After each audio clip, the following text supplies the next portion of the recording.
dos discos voadores. Tudo acontece na década de 80. Vocês lembram que era o pico? A década de 80, 70, 80, estavam no pico das aparições dos UFOs.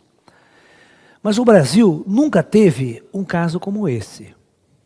Tá? Então, foi uma noite em que os OVNIs resolveram invadir o espaço aéreo da região sul.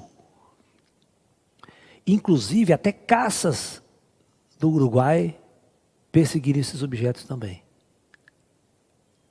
Então, 19 de maio de 1986 representa um marco na aviação e na ufologia brasileira. Há 35 anos aproximadamente, acontecia o que ficou conhecido como a Noite Oficial dos OVNIs. Por que Noite Oficial dos OVNIs? Porque quando a gente fala de disco voador, ninguém acredita na gente, né? Ah, eu vi um disco voador, não dá risada na sua cara. Seu colega, você tá louco, fumou maconha, não, né? Vai lá em São Tomé para ver disco voador, só tem maconheiro lá em São Tomé, né? Cacete do caralho, né? Doido de pedra, ou seja, louco de brisa. Tomou chá de cogumelo. Aí vê até... você está entendendo? Mas quando é algo que autoridades militares, a Força Aérea, detecção por radar, tal, a coisa muda de figura. Então, por isso que, pela primeira vez no Brasil, nós tivemos um evento muito contundente envolvendo a Força Aérea, oficiais, e envolvendo o ex-ministro da Aeronáutica, Osiris Silva. Na época, Osiris Silva estava pilotando um avião pequeno porte, e estava vindo parece que, para São Paulo. E o controlador de voo de São José dos Campos falou para ele, olha, você está na posição certa que tem um ponto no radar aqui, uma luz assim.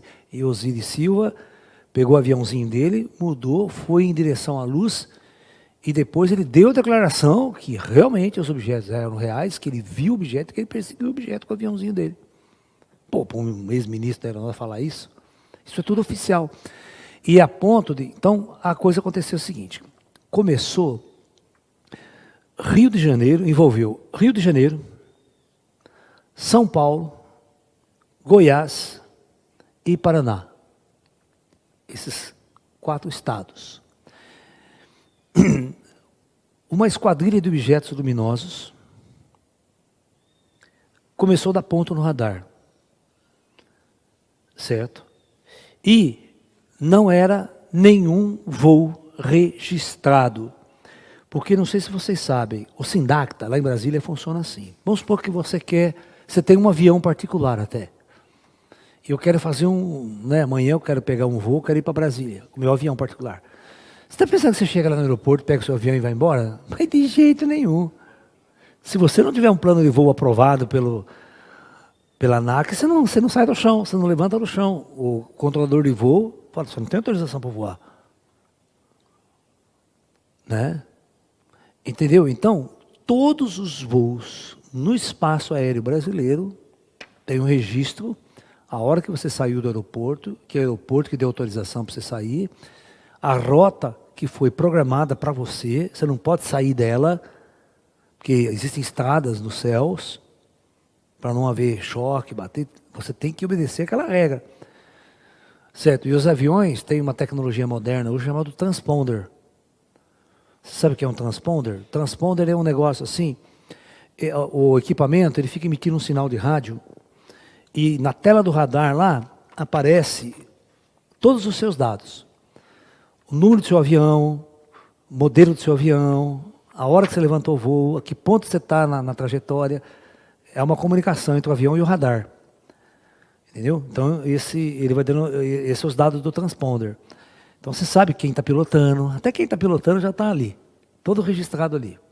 Você só botar a tela do avião, você bota a setinha em cima, né, já abre todas aquela outra Windows com todo o nome do avião, dado do avião, onde você saiu, que hora, tal, quem está pilotando. Então, o transponder dá tudo. esses dados, né? Então, os transponders são ligados. Então, todo avião, né, aí de repente, parece uns pontos grandes no radar, grandes, voando a velocidades incríveis. Aí você bota o transponder e não dá nada. Nada, nada. Então, se torna um OVNI. Um objeto voador não identificado. Então, toda vez que nós temos um objeto voador não identificado no radar, há um procedimento. O procedimento é esse. Por favor, o objeto, o cara pega a frequência de rádio aberta, né, e fala, olha, por favor, identifique-se, né? E tem 3 chamados, você tem que dar 3 chamados. Se você não for atendido, invasão de espaço aéreo, você não tem autorização para voar. E quando você pode ser traficante de droga, certo? Aviões, né, que saem de traficante de droga e tal, a Força Aérea vai atrás. Você não tem autorização de voo, você não pode voar. E aí os caças levantam voo. Os caças mais próximos daquele ponto de radar levantam voo. Então, na época, nós tínhamos a base de Pirassununga, aqui, ó, que tem F-5, a base de Santa Cruz e a base de Goiás, lá, de Brasília, tá? Então, dependendo da hora, ficou horas isso aí. Isso demorou mais de 6 horas esse negócio aí. Não foi assim 10 minutos. Os objetos não saíam do céu voando. E, pelo cálculo de radar, esse OVNI detectado no radar tinha... Você sabe praticamente o tamanho que tinha esse objeto? Detectado no radar? Essas naves operacionais?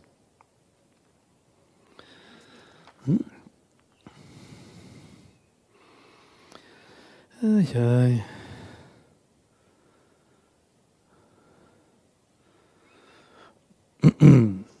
Esses objetos, eles variavam de altitude de 1,5 quilômetros até 12 quilômetros de altura.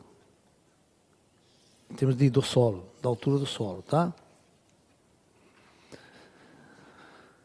Esses objetos, 100 metros, eles tinham aproximadamente 100 metros de diâmetro. Nenhum avião é maior do que esse objeto na Terra. Os Boeings, o maior Boeing não tem esse tamanho. Então, já por isso, já era estranho.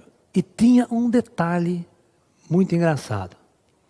A alta velocidade, eles passavam de Mark 3, Mark 4, certo? E aquilo que vocês viram aquele dia, ele andava em zigue-zague. Esses objetos faziam o seguinte, ó.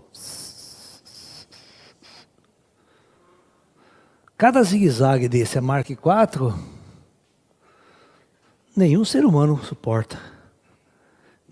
E objeto grande, de massa grande, detectando no radar. E os pilotos conversando. Aí o que eles faziam? Primeiro eles acionaram pilotos comerciais que estavam na rota. Inclusive, olha que interessante, tinha um avião comercial vindo da Varig, vindo do Recife, para São Paulo. E dentro desse avião estava um bispo. Não o Bispo Macedo. Da Igreja Católica. Como é que chama ele, ó? O Dom Agnello Rosa. Helder. Dom Helder Costa. Dom Helder. Dom Helder Câmara. Ele estava lá. E ele viu. Porque o piloto do avião falou, olhem para a direita que nós estamos sendo seguidos por objetos. E todo mundo foi lá olhar que nem doido para ver o OVNI. Todo mundo viu. Aí quando foram entrevistados, não, eu não vi nada. Não. É um corno do cacete, né? Ah, não viu. Só não vê quem não quer. Tem que ser muito corno para não ver. Depois ter que explicar, né? O duro é ter que explicar para os fiéis do que é que ele viu. Isso é que é pior. Então, aí, quando a coisa começou a ficar feia mesmo, aí eles operaram, aí dispararam os caças. Saiu base de Santa Cruz, saiu 2 F-5, saiu Mirage, saiu aqui de Pirassununga, saiu de Brasília e foi atrás dos aviões. Aí os pilotos, eles ficavam conversando, piloto e base, piloto e sindacta, né? Piloto e sindacta fica conversando. Que você estou aproximando do objeto aqui, estou vendo uma luz estranha. Mas aí eles achavam estranho, porque quanto mais eles aceleravam para chegar, mais o objeto ia embora. Se afastava a alta velocidade. Eles não conseguiam chegar perto. Vocês têm que entender que os UFOs sabem de tudo, eles têm tecnologia de sensor, né? Eles sabem o que o piloto está pensando. O cara que está sentado no UFO lá, os controladores, ele sabe o que o piloto está pensando. Ele pega a conversa do piloto também. Então ele sabe a hora que o piloto está se aproximando, ele dá uma aceleradinha para encher o saco. Põe baixo eu vou, levanta eu vou. E os caças tentam perseguir. Só que os nossos caças são primitivos, né?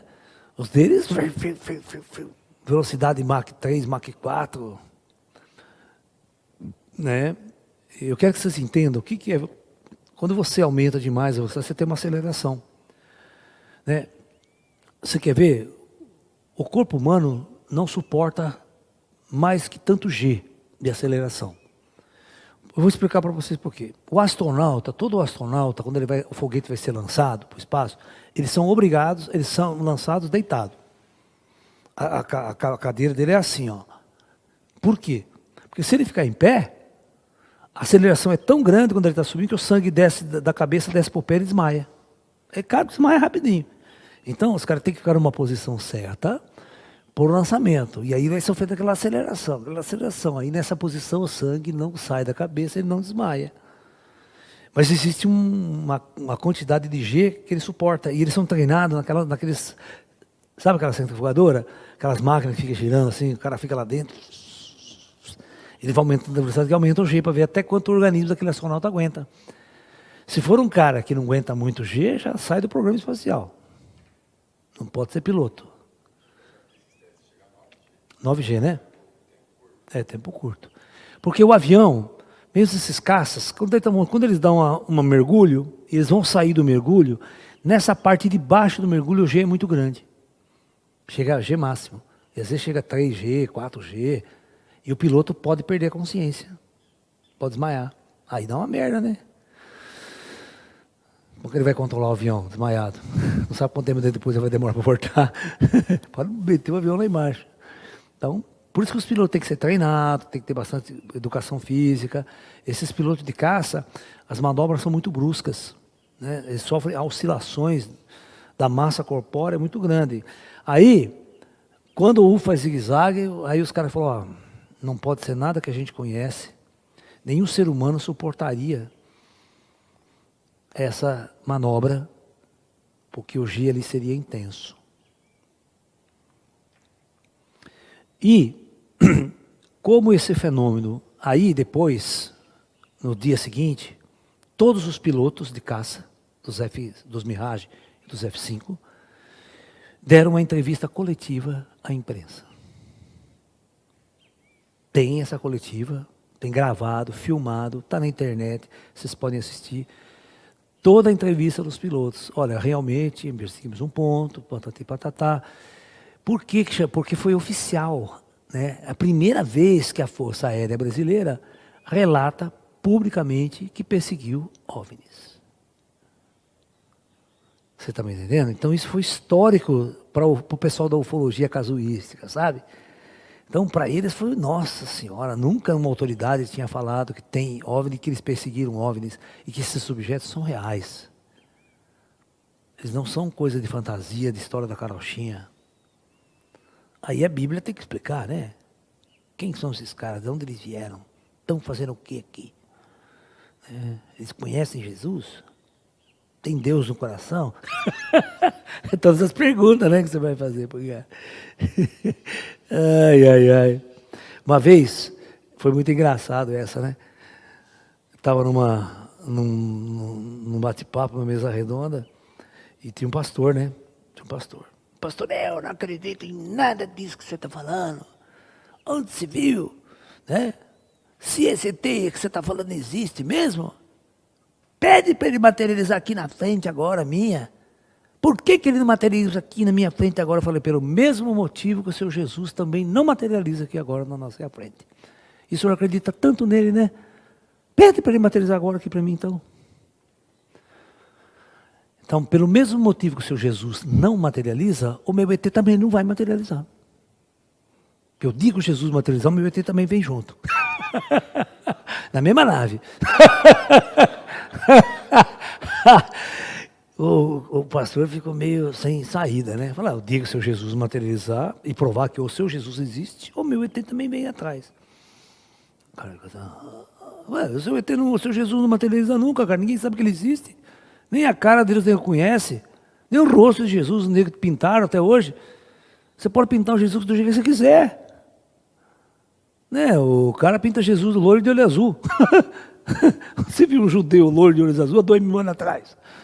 Né? Viu aquele Jesus do Franco Zeffirelli, né? No filme lá, o famoso filme de Jesus. Puta, loiro de olho azul, cara. Porra, você viu Jesus de olho azul? Não existe judeu de olho azul 2000 anos atrás.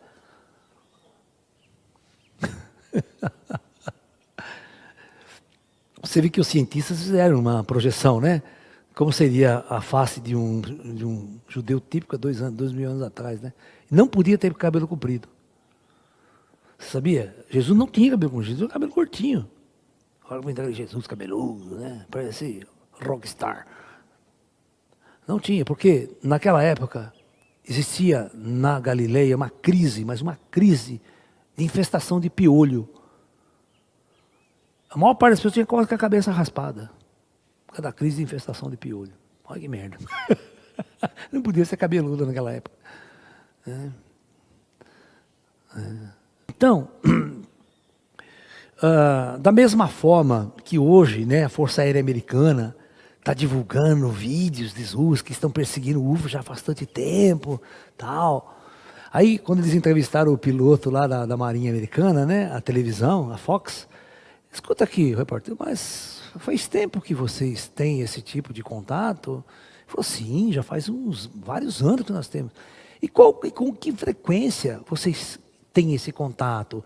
É uma vez por ano que vocês veem? Não, todo dia. Ele falou que é rotina. Toda vez que nós levantamos nossos caças para o treinamento, os UFOs estão lá. E tem, nos americanos, tem a história do UFO tic-tac, né? Você sabe o que é o tic-tac, não sabe? Tic-tac é um docinho americano. Certo? Que é assim que ele é, parece uma cápsula de remédio, sabe? Mas amplia isso aí. Né? Então ele é um cilindro, é uma nave que eles chamam de tic-tac, é uma nave comprida, assim, ele é redondinha assim, ó, é um cilindro. Mas tem as pontinhas redondinhas assim, certo? Então, ó, isso aqui é quase 1 quilômetro de comprimento. Esse treco no oceano, assim, o maior cacete, os UFOs atrás dele, o negócio lá, fazendo manobra, subia, descia, maior pau. E usar, cara, você não conseguia alcançar ele de jeito nenhum. É um puto objeto gigante, grande, cilíndrico grande. Né?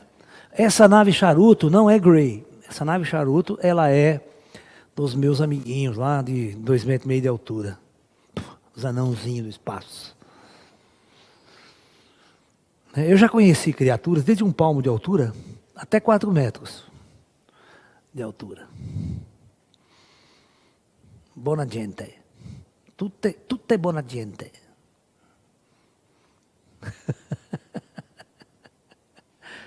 Não existe ter mal.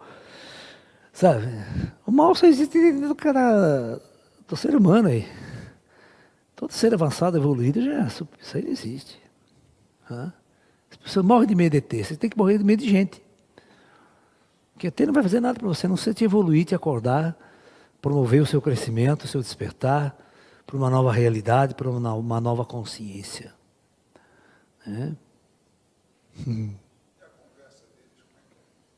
Fala em português alto e claro, quando quer. Comigo eles não falam português, mas falam em português. No começo falavam português, depois eu aprendi um pouco a língua deles. Eles falam em outro nível de consciência. Né?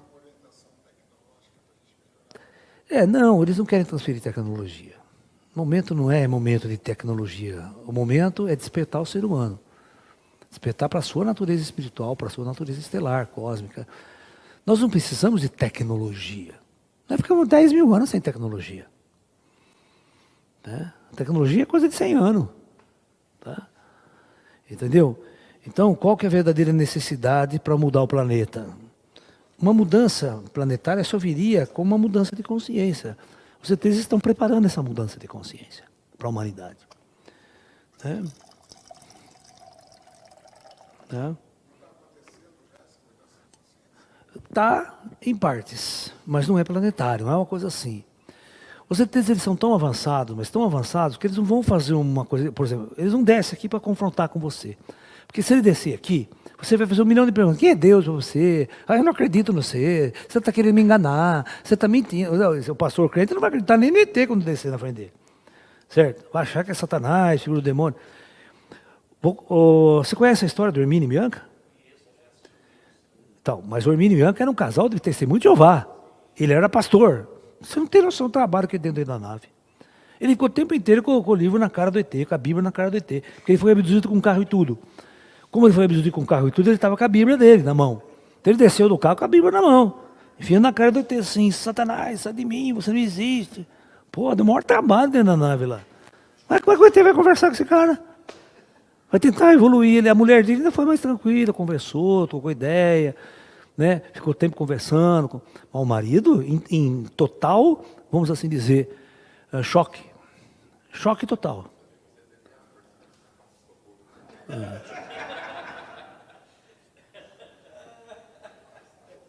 Tinha passado o rodo jogado da nave lá de cima.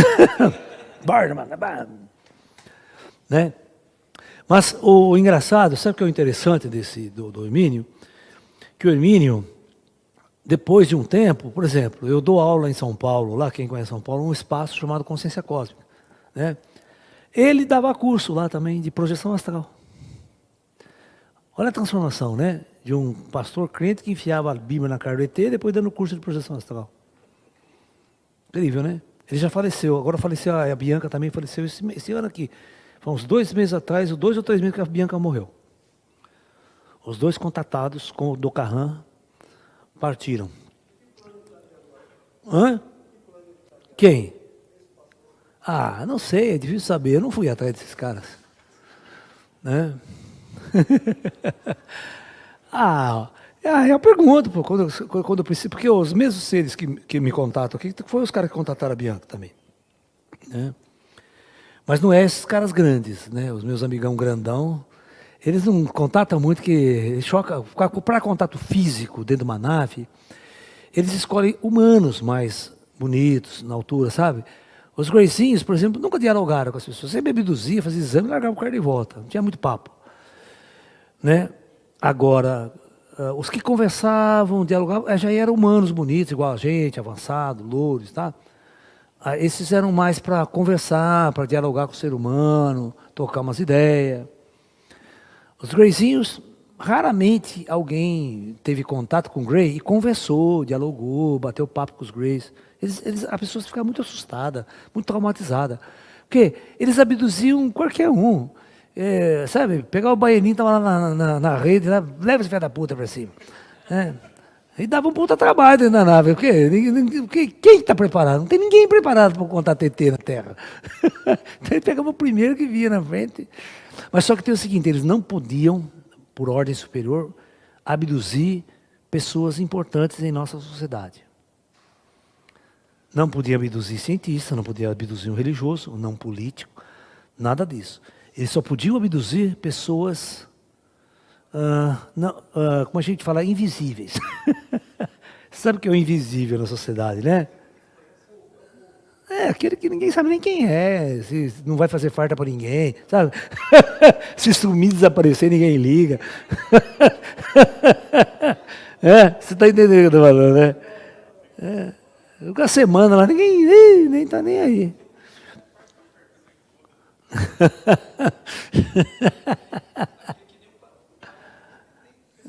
Não sente falta dele. Nenhuma. Pode levar. Pode ficar um mês lá, né? Igual aquele cara, né? Você viu? Que ele sumiu 5 dias, né? Desapareceu na sexta e voltou na segunda de carnaval. Ele falou para a mulher dele que ele foi abduzido por ET.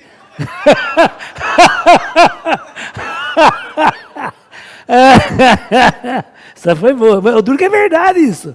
O duro que foi verdade esse caso. Foi abduzido na sexta-feira e voltou só na segunda-feira de carnaval.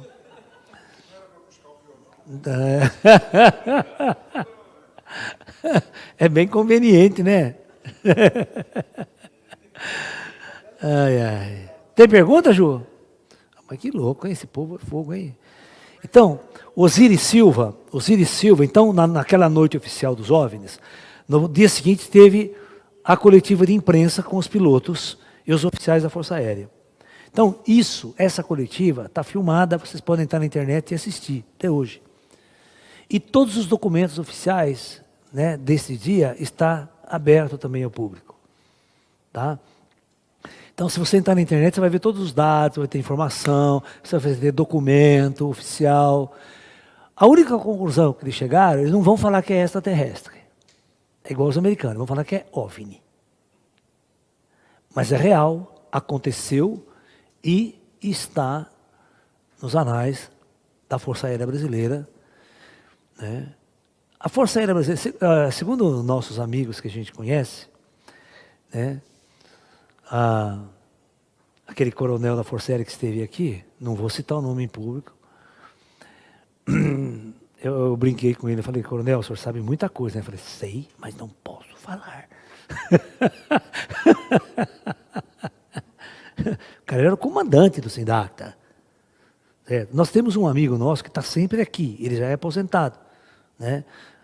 Já deu baixa, né? A gente não chama, o militar não aposenta, né? Ele vai para a reserva.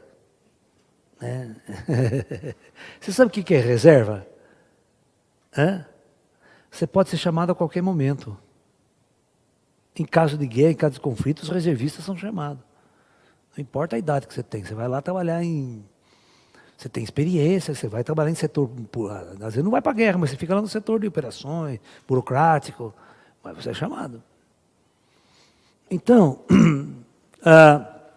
todos ufólogos, né, todos nós ufólogos, nós ficamos muito impressionados na época que aconteceu esse fenômeno, porque pela primeira vez os ETs quiseram se mostrar. Eles fizeram isso de propósito. Você está entendendo? Eles vieram para mostrar para o Brasil que eles são reais e que eles existem. Muita gente, né, teve várias cidades do interior do estado de São Paulo que viam os objetos nos céus. Fisicamente, pessoas, né, que não estavam em avião, tal, mas viam os objetos. Tal, né? Então, isso ficou um marco na ufologia brasileira e é um dado mundial. Nós temos até aquele... a coisa tem vários a History tem vários programas ufológicos, né? Nós temos Alienígenas do Passado, que é o que fez mais sucesso, né? Que tem o Socaulo, o grego, né? Cabeludo e tal, né? Nós temos UFO Files, Arquivos Extraterrestres, tem um outro chamado Contato Extraterrestre. Né? Esse programa já não tem mais. E agora tem um programa brasileiro de OVNI na History, chama De Carona com os OVNIs. E ele vai em todos esses lugares de pessoas contatadas, ele vai conversar, vai bater papo com esses locais, pessoas contatadas, e ele faz essas investigações. Deixa eu contar uma história que eu não contei para vocês sobre o ET de Varginha. Tá? Eu esqueci de contar. Depois do ano 2000 e pouco, tem um pessoal que defende e tem um pessoal que não acredita mais, certo? Até hoje tem gente que defende, que o ET existe e está na mão dos militares. A gente tem que revelar, os militares têm que revelar. Tem gente do Rio, tem ufólogos famosos ainda que defendem com unhas e dentes o caso. Teve um congresso em Varginha. Pois a discussão e o pau ficou tão grande que ufólogos saíram nos tapas no palco. Saíram no braço. Tiveram que apartar a briga. Você não tem noção. Mas precisa descer o ET lá para apartar a briga. Estou falando sério.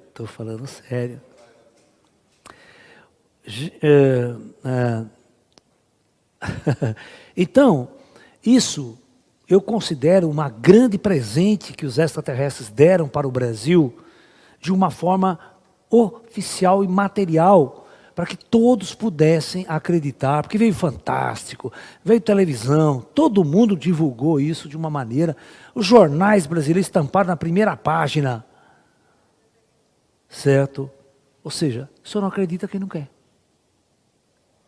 Então isso foi um evento extremamente maravilhoso, proporcionado pelas inteligências extraterrestres, porque qual é o intuito dos ETs? Eles não querem aparecer, pousar, vir conversar com a gente, mas... Então, essas operações são como se fosse mecanismo de preparação da humanidade para algo maior que viria lá na frente. Ou seja, são formas de você plantar sementes, ou seja, fazendo contato devagar, primeiro eu mostro as nossas naves, lá na frente a gente está mais preparado para um encontro real com essas inteligências. Porque se o UFO aparece, o crente pula do prédio. Satanás chegou, a nave do anticristo, é o fim do mundo. Não sabe como lidar com a informação. Complicado. Puta, com aquela cara de reptiliano, aí eu nego interno, aí eu nego invasão do Satanás e da sua corja.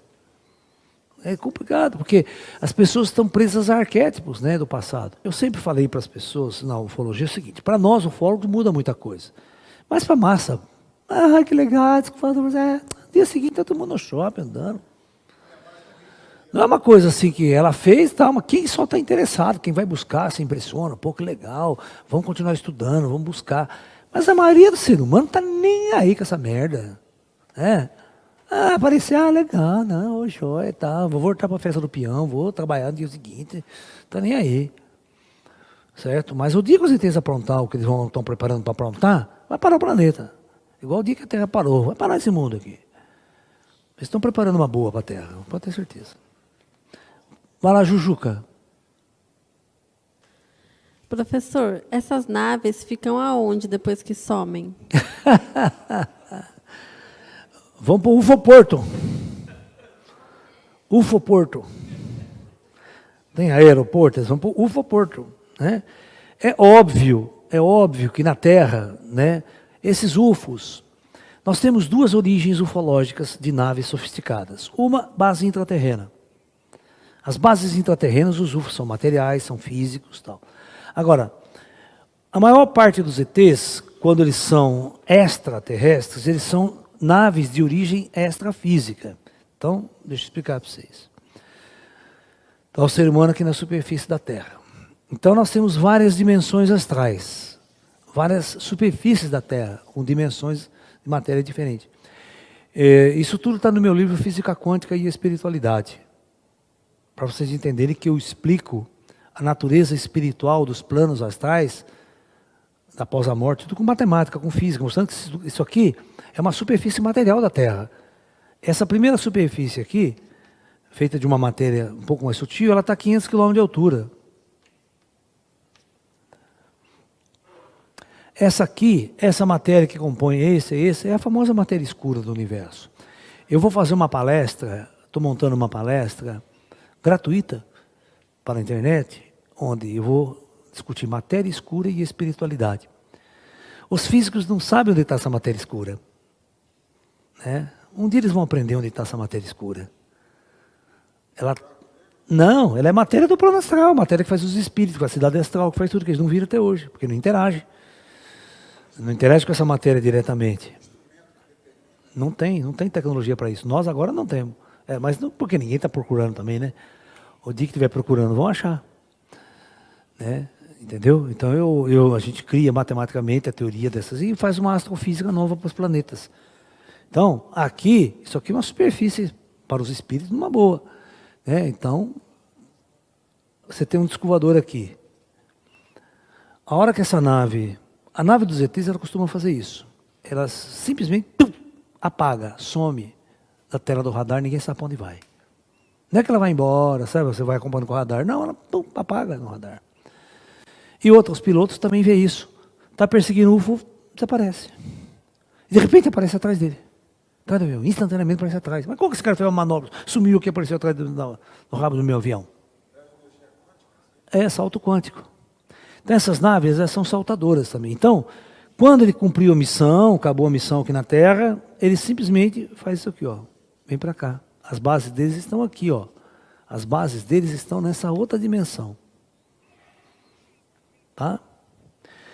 Existe, deixa eu explicar uma coisa para vocês. Existe numa dimensão maior aqui, uma base interestelar. Chegam naves diariamente de mais de 20 quilômetros de comprimento. Vocês não têm noção. Tem 20 quilômetros de comprimento, daí tem uns 10 de altura. Quanta gente não cabe nessa merda? E essas naves, elas são saltadores quânticos, elas não voam. Você chega no aeroporto, você fica lá. Um monte de gente esperando aqui, né? E todo um leitoso branco, né? De repente a nave começa a materializar ali, ela não vem voando. Ela começa a aparecer, do nada.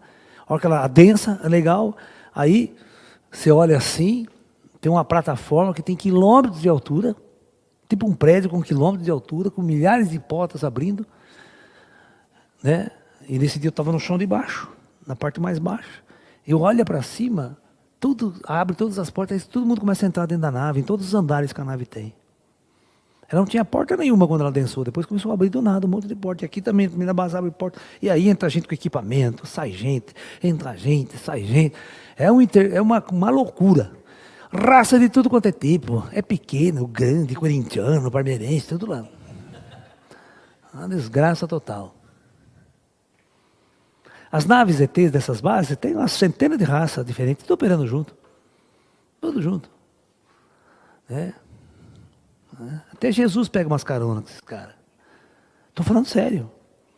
Se você procurar Jesus, você não vai achar ele na nossa terra. Vai estar na ponta da galáxia, tira umas férias, 6 meses operando, 2 anos sem vir para a Terra. Esses caras não estão presos há 2000 anos presos aqui na Terra, rapaz. Tem tudo, mas lá tudo é tecnologia, tá? Tudo você adensa, materializa, é tudo uma tecnologia. Os espíritos que estão no umbral não sabem nada, eles não sabem utilizar nada disso. Eles estão perdidos, confusos, né? Eles não sabem, não têm acesso à tecnologia. Mesma coisa nós aqui, não tem acesso à tecnologia avançada. Só tem o que tem aí. Certo? Mas ninguém sai da Terra. Você vê, para nós sair da Terra é uma desgraça, né? Para a Lua, mas nós fomos com a carroça. Uma carroça espacial que quase que, né, não volta. Porque o burro morreu. Que puxa a carroça. Nossa, pelo módulo espacial que ele foguete. Eu não subo naquela merda, mas nem pagando. Não vou. Aí lá, você ganhou uma passagem lá do Elon Musk para dar um rolê. Eu falei, estou fora dessa merda, mas nem pagando eu vou. Mas custa 200 milhões, quantos milhões de dólares para uma viagem dessa?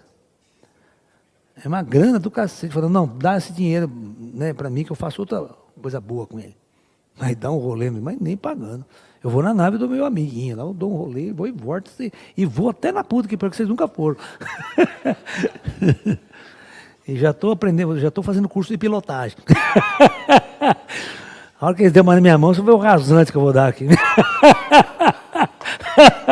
Né? Uhul, rasante no jogo do Corinthians. Né? Tem muitos formatos, tem. Na casuística ufológica, né? Nós temos desde bolas redondas, né? Bolas às vezes com 1 metro e meio, né? Os full fighters mesmo, durante a Segunda Guerra Mundial, eram considerados caças fantasmas. Era uma bola luminosa a seguir, e de repente essa bola luminosa atravessava o avião no meio, sem fazer nada. Mostrando que era de matéria semi-adensada, sabe? Ele não destruía o avião, ele colidia no avião, mas entrava por uma parede e saía por outra. Sem causar dano nenhum. Os pilotos ficavam loucos, porque ele passava no meio dos pilotos, assim, aquela luz, assim, ó. Aquela bola de luz. Os tripulantes dos aviões. Existem naves do tamanho de um carro, pilotado por 2 ou 3 ETs lá dentro. Tá? Tem os meus amiguinhos ingleses, tem uma nave que eu chamo de ovinho. Então esse ovinho hoje, parece um ovo mesmo, ele é um pouquinho mais alto do que isso aqui, sabe? Ele é um ovo, deve ter o quê? Uns 4 metros de diâmetro por uns 6 de altura. Sabe? E ele pousa parecendo um ovinho mesmo, entendeu? Ou ele pode tanto deitar como ficar em pé, né? É muito engraçado. Eu chamo, você vê que o seu ovinho, né? A nave ovo. Né? E tem naves charuto. Nave charuto é um cilindro comprido, né? Tem uma amiga minha, ela mora aqui, sempre morou aqui nos Pires. Não muito longe de nós aqui. Ela sempre soube que eu era ufólogo e tal, né? A minha amiga morava aqui. Um dia, ela, 8 horas da manhã, foi lá para minha casa, contar a seguinte história. Ela teve uma cólica, era 2 horas da manhã, ela teve uma cólica, mas uma cólica insuportável. Aí o marido dela, né, pegou ela, pôs no carro, e para levar ela para o hospital. Andou 300 metros, uma nave charuto, eu acho que tinha uns 600 metros de comprimento. Ela vai descrever, a nave fica assim, ela vai andando devagarzinho no céu. Mas devagarzinho que eles pararam, parou o carro começou a parar de funcionar, e aquela nave devagarzinho desfilando, assim, brilhando, iluminando tudo que tinha em volta. Diz que foi, atravessou em Anguera, foi para... Não estava assim a 500 metros de altura. Uma puta nave gigante. Essa mesma pessoa falou assim, aí passou mais ou menos um ano, né? Presta bem atenção, era mais ou menos umas 3 horas da manhã, o marido dela levantou para ir no banheiro, de repente ele vê no pomar de laranja, mais ou menos uns 100 metros de distância, luzes coloridas, piscando. Ele pensou que era a polícia. Falou, a polícia deve estar aí, tem algum acontecimento, né? Vou levantar para ver, chamar a mulher dele viu luzes piscando no meio do pomar, né? De laranja pela estrada. Ele falou, vou lá ver o que é. A polícia deve estar fazendo alguma coisa, aconteceu alguma coisa ali, né? Ele levanta, vai para a estrada, né? Começa a andar. Mas na hora que ele chega perto da luz, a luz faz assim, sobe, o maior pau vai embora. Era uma nave pequena. Agora, um caso típico nos Estados Unidos, no estado de Phoenix, uma nave em forma de triângulo de 3 quilômetros de tamanho. É uma nave assim, ó. Essa é uma nave que tem aparecido ultimamente na Casuística Ufológica Internacional.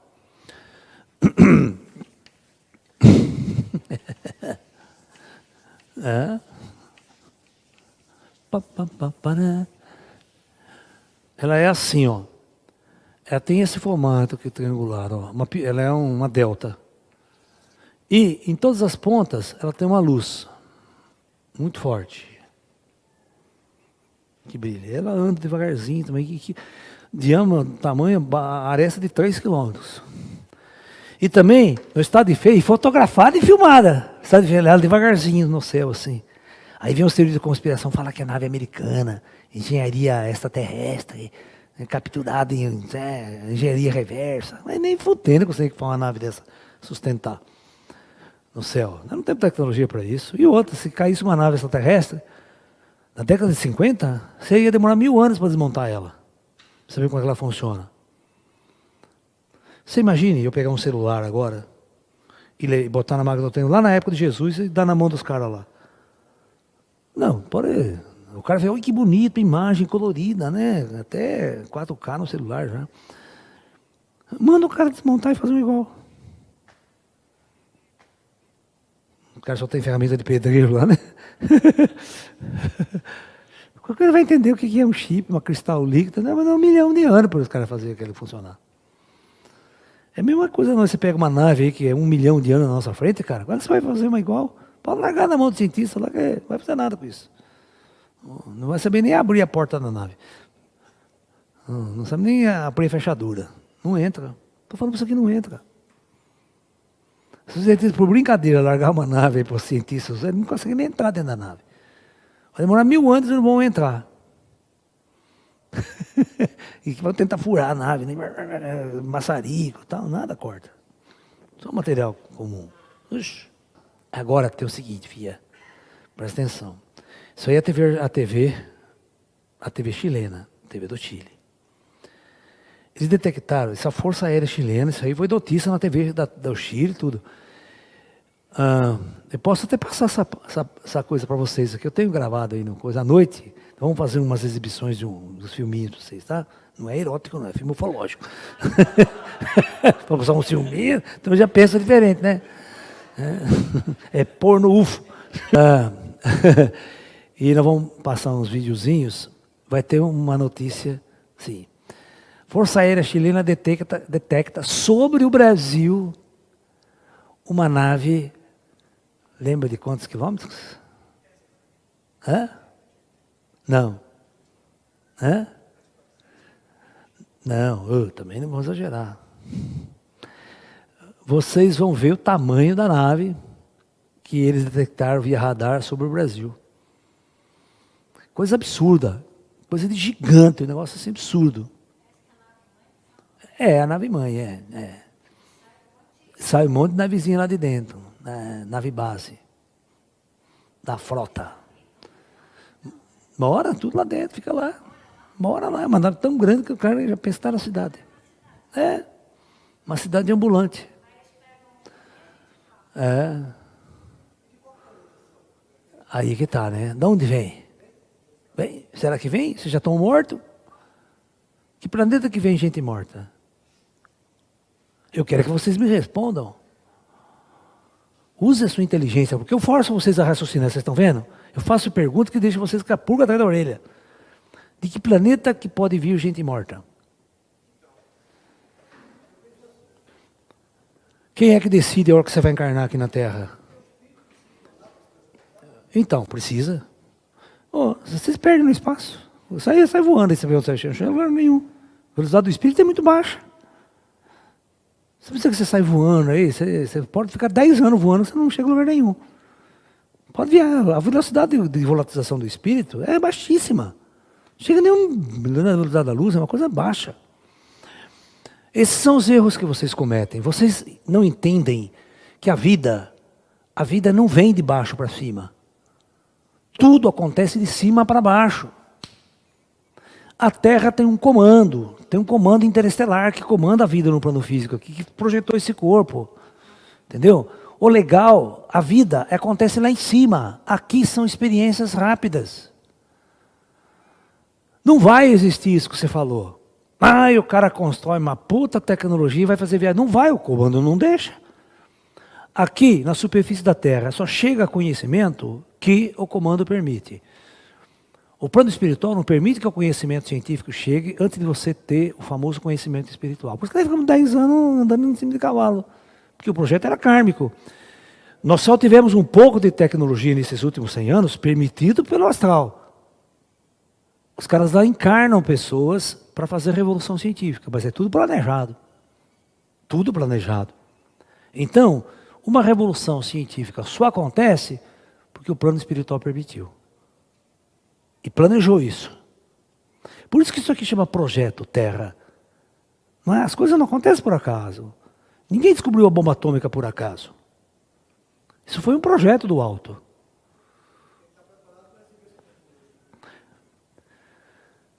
E outra, você não vai fazer uma nave interestelar e viajar pelas estrelas e ser mal, ruim. Vou lá comer criancinha. Você acha que o plano astral vai deixar? Não vai. Existe no espaço uma coisa chamada Federação Estelar. Tá? Você só navega com autorização da Federação. Ninguém navega sem autorização da Federação. Aqui a gente não navega sem autorização da torre de controle. Como é que lá em cima vai ser desorganizado? Esse é o problema da coisa, da história. Vocês têm que pensar em gente morta. Quando vocês pensarem em gente morta, vocês vão entender ET. Vocês vão entender ufologia. Se vocês não pensarem em gente morta, vocês vão ficar que nem esses ufólogos aí que não sabem. O programa de ufologia começa e termina e ninguém esclareceu porra nenhuma. Está todo mundo cheio de dúvida. Alienígena do passado é assim. Começa, talvez, pode ser, não sei. Continua do mesmo jeito que começou o filme. Ninguém sabe nada. Só tem dúvidas. Na Bíblia tem um texto da Nova Jerusalém. Né? Sempre o João Evangelista fala da Nova Jerusalém, da Jerusalém Celeste. Celestial. É a cidade astral que controla as encarnações no Oriente Médio. Tá? Então, sobre a região do Oriente Médio, tem várias cidades astrais lá, mas tem uma capital, tem uma principal, que eles chamam de Jerusalém Celeste, que não é. Já é puxar a sardinha para o judeu, né? O nome não é Jerusalém. É. O povo escolhido por Deus, né? Entendeu? Os árabes, coitados, elas só se fodem, né? Porque, a tecnologia que os árabes têm, que Israel tem em relação aos árabes, né?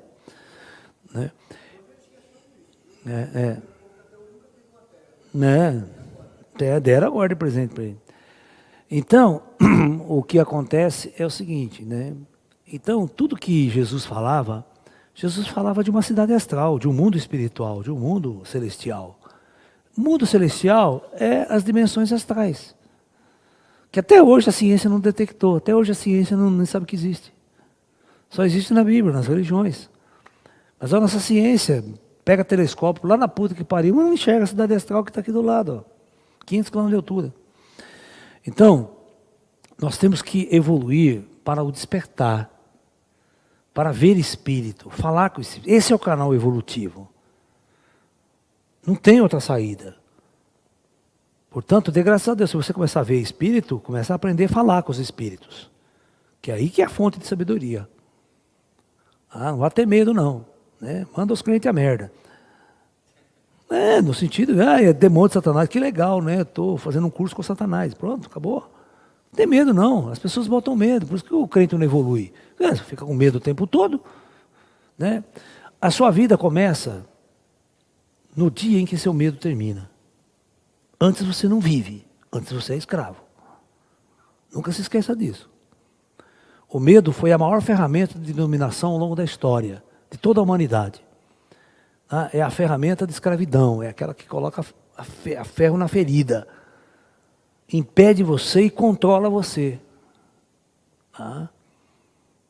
Ok, pessoal? Então, muita luz a todos, muita paz.